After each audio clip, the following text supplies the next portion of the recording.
Hello again. Now, the ANC's top brass says there's a need to restructure state-owned entities like SAA and Eskom. This comes as the embattled SOEs continue to sink deeper into financial distress. Secretary General Ace Magashule says the ANC NEC has agreed that SAA should be retained as a national airline, among other matters. But let's get some reaction to what was said today. I'm chatting now to analyst Lukhona Mnguni. He's joining us from our Durban studios this evening. Lukhona, good evening, and thanks so much for your time. As we heard today, the ANC wanting Eskom to scrap the debt of poor municipalities, but we all know Eskom needs money. It is cash-strapped, and it has some serious management issues. So, I mean, you know, is it sincere in making this call, you think? And I'm not sure if you just heard the interview I just had with their next spokesperson, who's Sikonati Manchansha. He's been one of their fiercest critics. So do you have questions about what's really going on? Well, good evening, Yuveka, and good evening to your viewers. I suppose the ANC now is against the ropes. They must accept the evidence that these state-owned enterprises have been run down. They no longer have money. They are almost unable to be considered a going concern.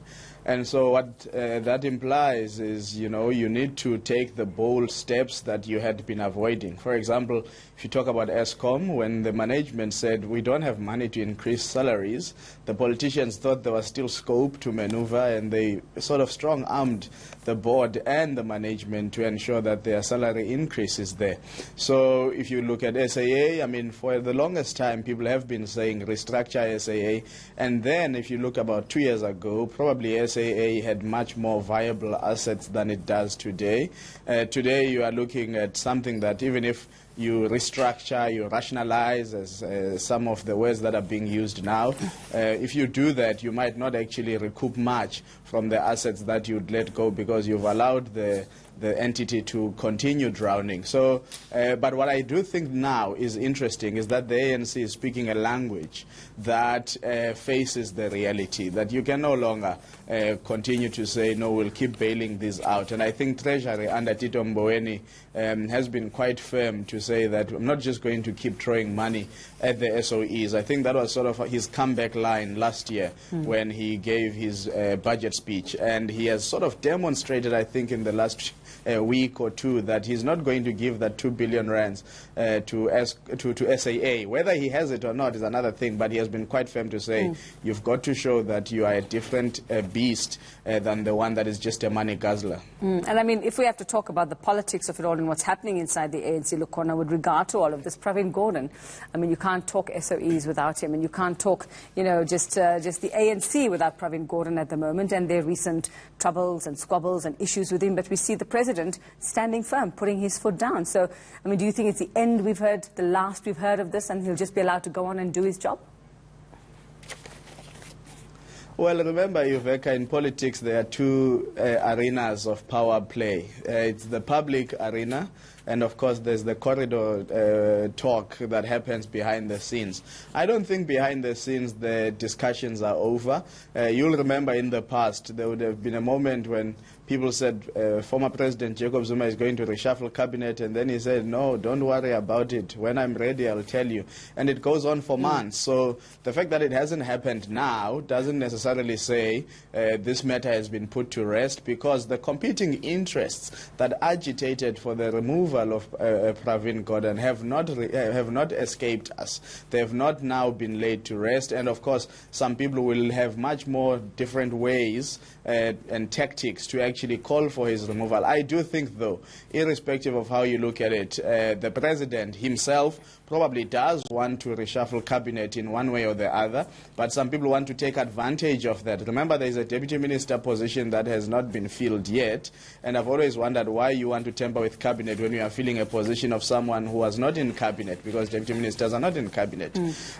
So you get the sense that people are playing into that opportunity and pressuring the president. What I think the president wants to insulate himself from is the fact that whenever he eventually reshuffles cabinet, it must appear that it is his own decision, and that whatever changes he makes are the changes that he wants, rather than feeling that he has been pressured and backed into a particular corner to make certain pronouncements. Okay, well, I suppose time will tell. Lukhona, now what do you make of Ace Magashule taking a swipe at Tito Mboweni, who's in Davos at the moment, trying to say, listen, this is what we, as the ruling party, the ANC government, want from you. This is what we promise you. This is what we can do. And yet you kind of reprimand him on this side, or is it a bit of a warning for him to hear in Davos? Well, look, Ace Magashule's role as the General Secretary of the ANC is to ensure that the resolutions of the party's conferences are implemented as much as possible.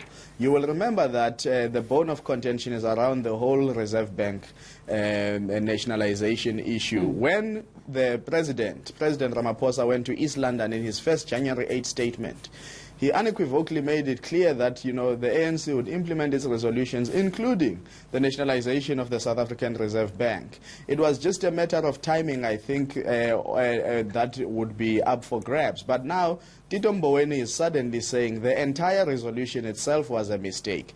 There comes in some creep there or to say that Tito seeks to rewrite conference resolutions. They've got a National General Council coming up, and Tito can definitely argue his case in that National General Council. No doubt he is allowed to say his views, but given that he's Minister of Finance and the National Treasury vests under his leadership, it is that ministry that is going to drive the issue around the South African Reserve Bank. So then the Secretary General naturally will fall into a collision course with a cabinet member who undermines conference resolutions. That we don't like the Secretary General for his other misdemeanors may not necessarily mean that he is wrong to emphasize to a deployee of the ANC that this is the party position and this is what you ought to be actually implementing. All right, thanks very much for that. Lukhona Mnguni, the political analyst, he's in Durban for us this evening.